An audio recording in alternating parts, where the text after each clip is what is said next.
कोल्हापूर लोकसभा आणि हातकणंगले लोकसभा या दोन्ही मतदारसंघाची मतमोजणी काल पार पडली।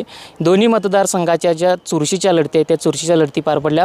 कोल्हापूर मतदारसंघातून शाहू छत्रपती महाराज हे जवळपास 1.5 लाख मताधिकांनी निवडून आले, तर हातकणंगले मतदारसंघातून धैर्यशील माने जवळपास 13,000हून अधिक मतांनी निवडून आले। दोन्ही मतदारसंघाच्या ज्या चुरशीच्या लढती होत्या, मात्र या संपूर्ण निवडणुकीत नेमकं चित्र काय होतं याबाबत आपण जिल्ह्यातल्या काही पत्रकारांकडून जाणून घेणार आहोत। माझ्यासोबत कोल्हापूर जिल्ह्यातले आणि संपूर्ण कोल्हापूर जिल्ह्यातले पत्रकार आहेत, त्यांच्याकडून आपण जाणून घेऊ की नेमकी कशी झाली निवडणूक आणि काय नेमके मतमोजणीनंतर स्थिती होती। माझा तुमच्या सगळ्यांना पहिला प्रश्न असेल की विजयी उमेदवार जो होता की विजयी उमेदवाराला नेमके काय मुद्दे ठरले ज्यामुळे त्याचा विजय निश्चित झाला, काय सांगाल? कोल्हापूरमध्ये जनता सुज्ञ आहे। कोल्हापूरच्या जनतेनं शाहू महाराजांचा जो मनातला आपला आदर आहे आणि पूर्वी त्यांनी धरण बांधून अखंड महाराष्ट्रावरती उपकार केले आणि त्या आदरापोटी ह्या शाहू महाराजांचं वय न बघता किंवा काही मुद्दे उचलले त्याकडे दुर्लक्ष करून जनतेनं त्यांना निवडून देण्याचं काम केलेलं आहे। आता त्यांची जबाबदारी अशी आहे की तो अभिमान आणि तो जनतेचा विश्वास त्यांनी साथ ठरवावा। हातकणंगलेमध्ये धैर्यशील माने दादा निवडून आले, त्यांना असं म्हणता येईल की वादळात त्यांनी दिवा लावलेला आहे।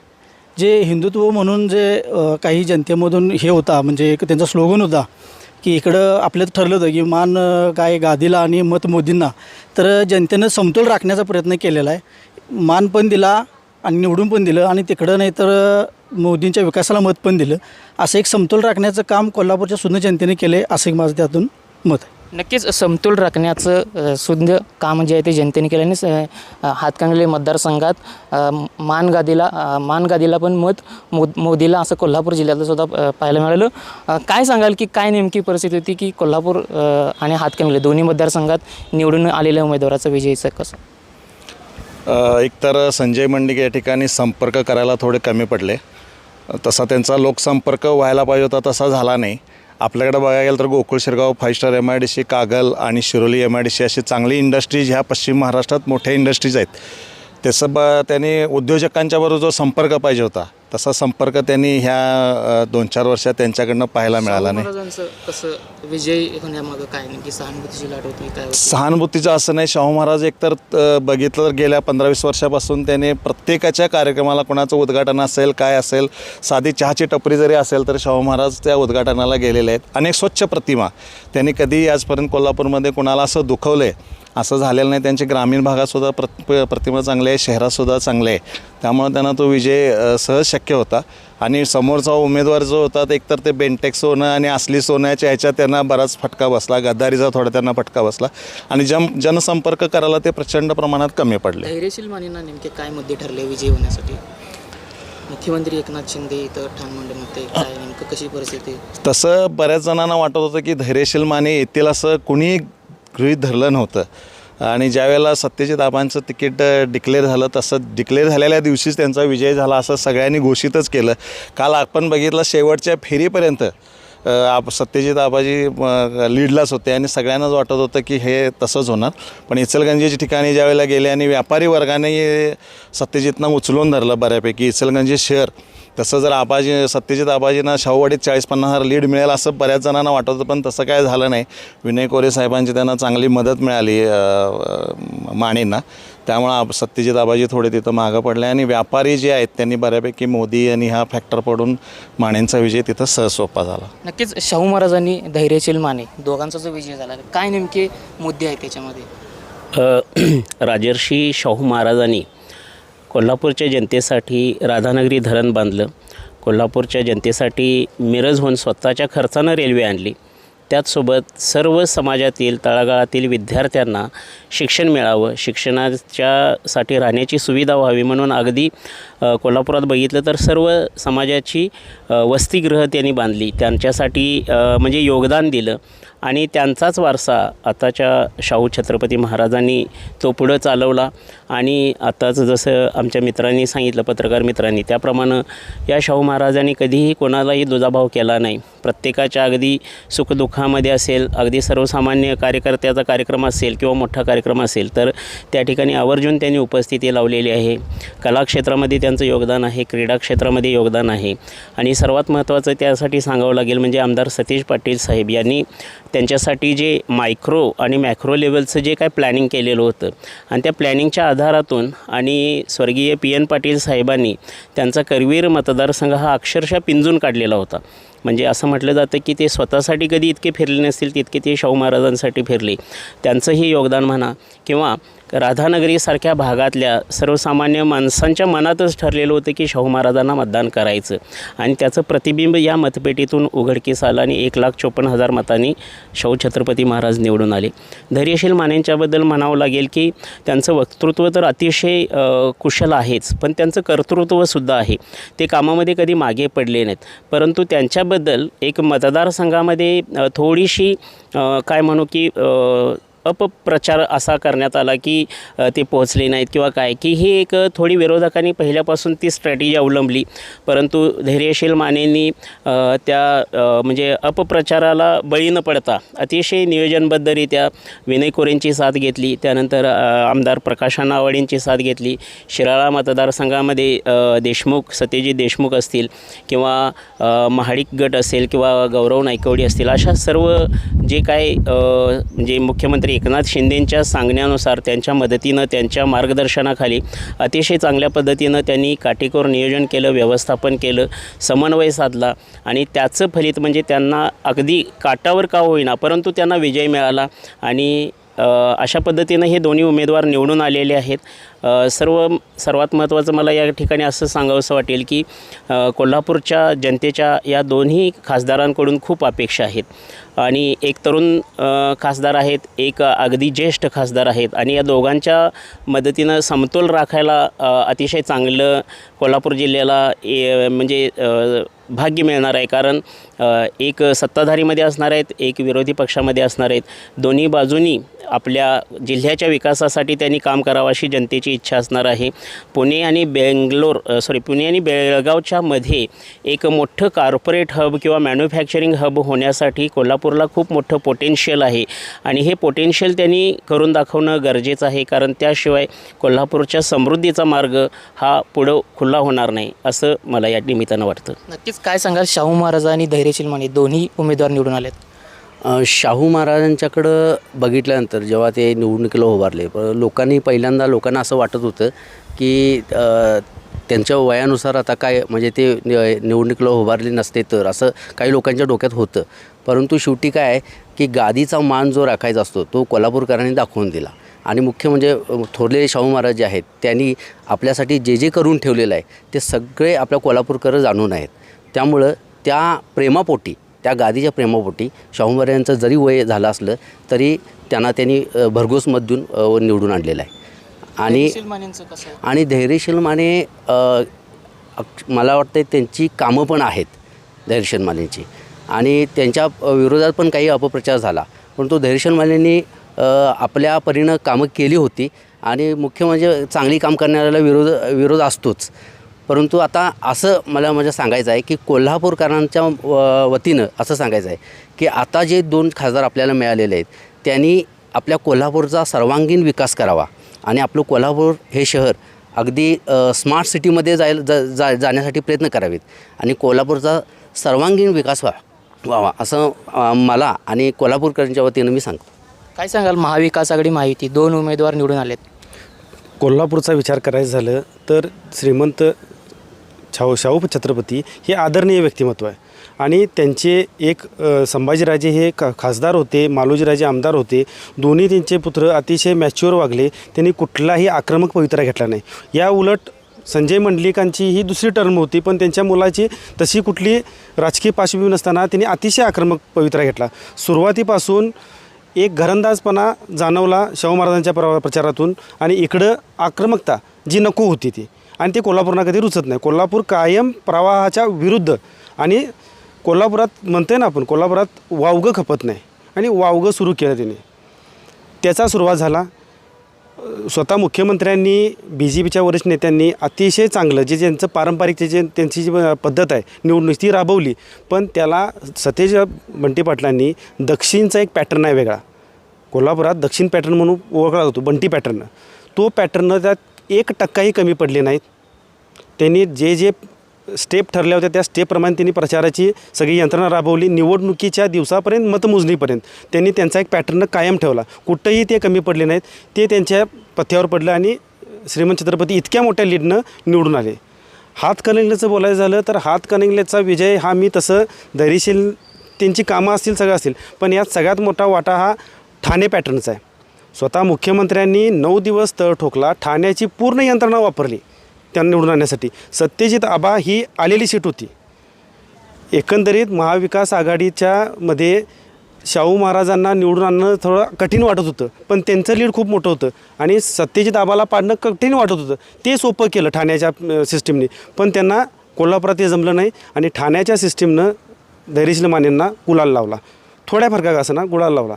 त्यामुळे या दोन्ही ह्याच्यात कोल्हापुरात जे दिल्लीत घडते ते कोल्हापुरात घडत नाही.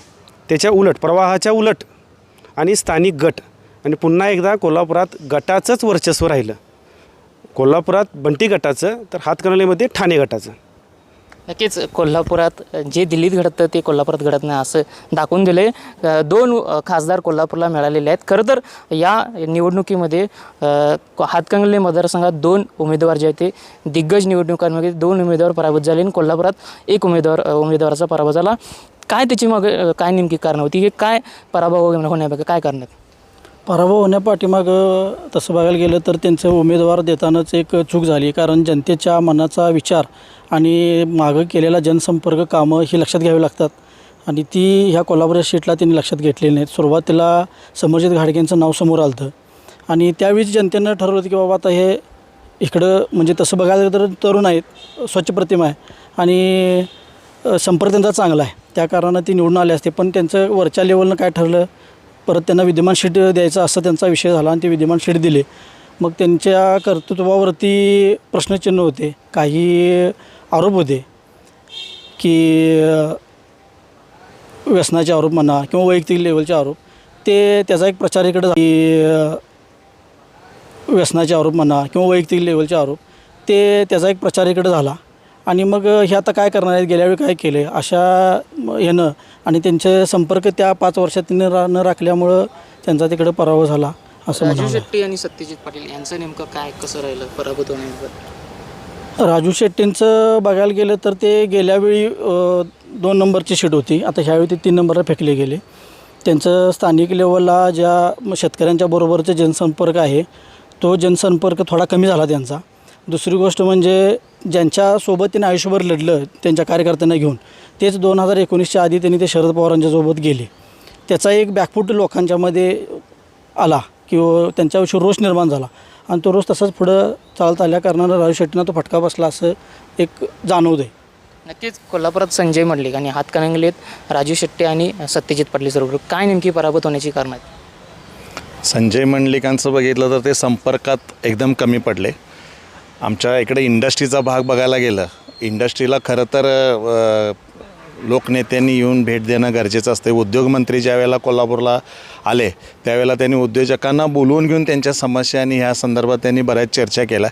उद्योगमंत्री या ठिकाणी येतात, पण खासदार ह्या ठिकाणी 2-3 बैठका उद्योजकांच्या बरोबर झाल्या. उद्योजकांच्या खूप समस्या असतात. लाईटचा प्रश्न असतो, रस्त्यांचा प्रश्न असतो, त्यांना बाकीच्या पोल्युशनचा प्रश्न असतो.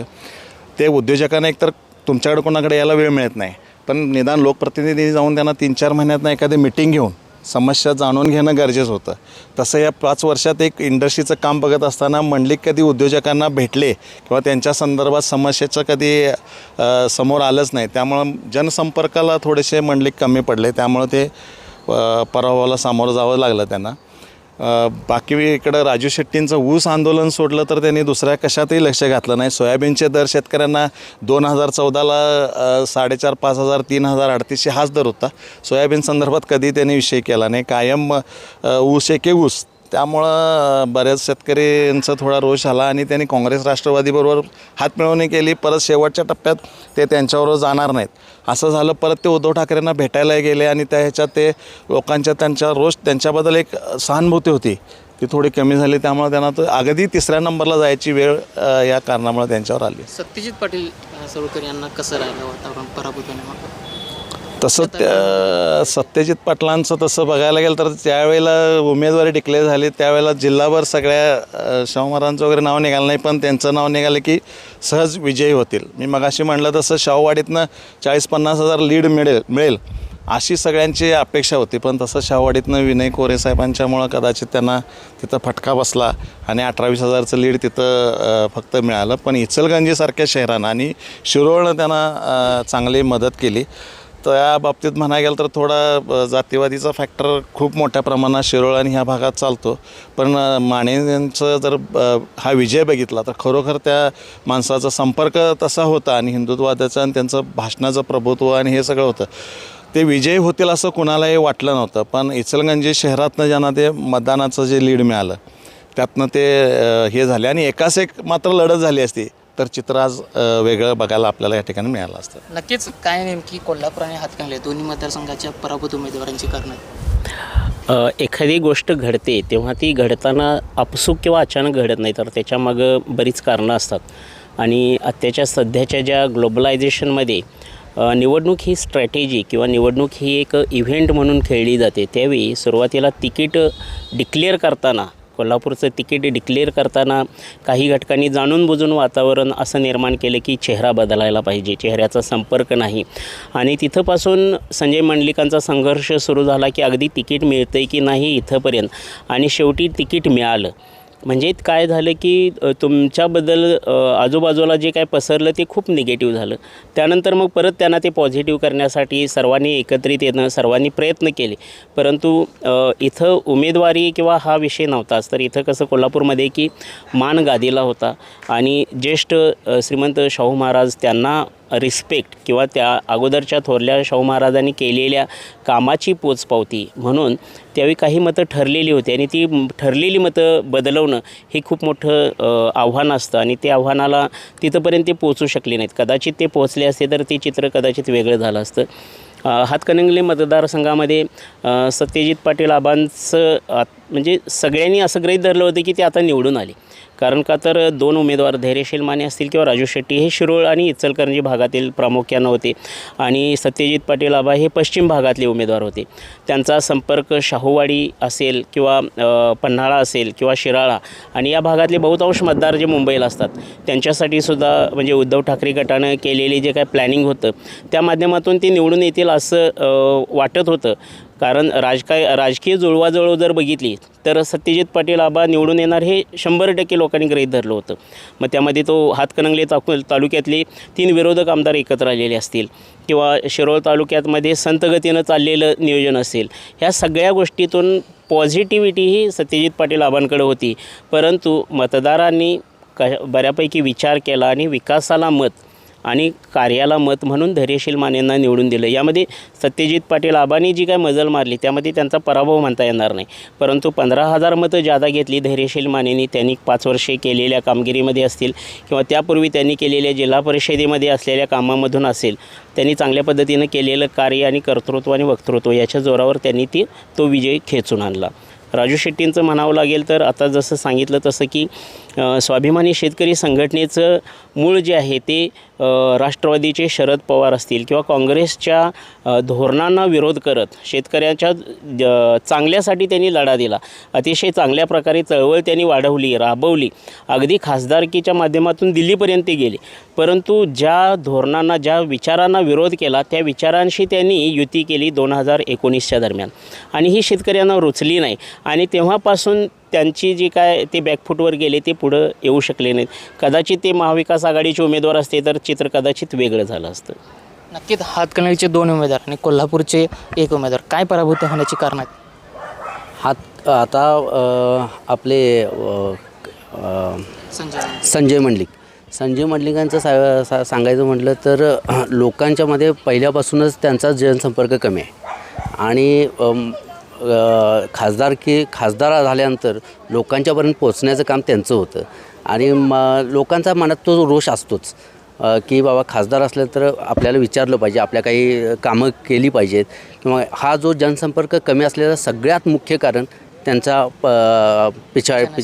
जनसंपर्क कमी हा त्यांच्या. आणि हातकणंगलेमध्ये धैर्यशील माने हे त्यांची स्वतःची कामं तर असल्यामुळं ते निवडून आलेच, परंतु आबा सरोडकर जे आहेत ते जवळजवळ निवडून आले होते. म्हणजे गुलाल लावायचाच बाकी, म्हणजे अगदी 15,000 म्हणजे काहीच नाही. म्हणजे माझ्या मते ते दोघंही निवडून आलेत.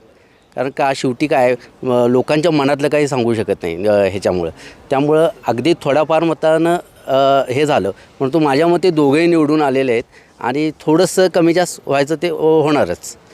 आणि राजू शेट्टींचं त्यांचं जे शेतकरी संघटनेसाठी काम चालू होतं ते त्यांनी पहिल्यापासून एका ह्याच्यातच त्यांनी विचार केला.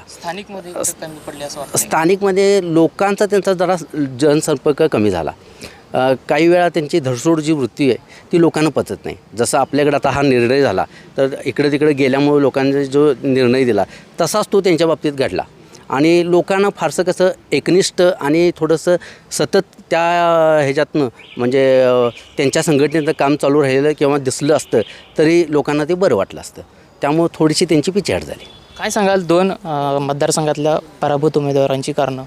संजय मंडलिक यांच्या बाबतीत बोलायचं झालं तर त्यांचा इतिहास पाहिला तर सदाशिवराव मंडलिक हे आक्रमक नेते होते.